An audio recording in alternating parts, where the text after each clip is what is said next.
ধানমন্ডি ৩২ নম্বর সড়কে অবস্থিত বঙ্গবন্ধু শেখ মুজিবুর রহমানের বাড়িটি গুড়িয়ে দেওয়া হয়েছে। বাড়ির সামনের অংশের ৩ তলা পর্যন্ত অনেকটাই গুড়িয়ে দেওয়া হয়েছে। রাতভর বুলডোজার দিয়ে ভাঙচুরের পর বৃহস্পতিবার সকালে এই চিত্র দেখা গেছে।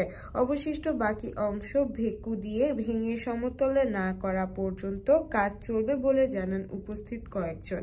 এর আগে বুধবার রাত ৮টার দিকে বিভিন্ন স্লোগান দিয়ে বিক্ষুব্ধরা বাড়িটির ভেতর ঢুকে পড়েন। এই সময় তাদের সেখানে ভাঙচুর করতে দেখা গেছে।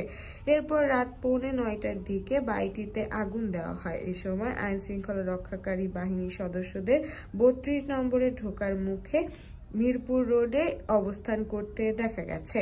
পরে রাত 10টা 50 বাড়ির সামনে বুলডোজার আনা হয়। গতরাতে ভাঙচুরের আগে বিক্ষুব্ধ শিক্ষার্থীরা বলেন, স্বৈরাচার শেখ হাসিনা আজকে ছাত্রলীগের ব্যানারে জাতির সামনে ভাষণ দেবে। আমরা এ দেশে বঙ্গবন্ধু শেখ হাসিনার কোনো অস্তিত্ব রাখব না।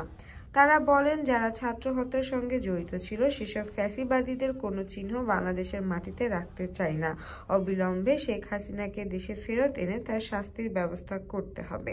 এর আগে নিষিদ্ধ ঘোষিত সংগঠন ছাত্রলীগের নেতাকর্মীদের সঙ্গে ক্ষমতাচ্যুত প্রধানমন্ত্রী শেখ হাসিনার ভার্চুয়াল অধিবেশনে যোগদানের ঘোষণা দেন। এই প্রতিবাদে বুধবার রাত 9টার দিকে ধানমন্ডির অভিমুখ কর্মসূচি ঘোষণা দেয় জুলাই রেভলিউশন অ্যালায়েন্স।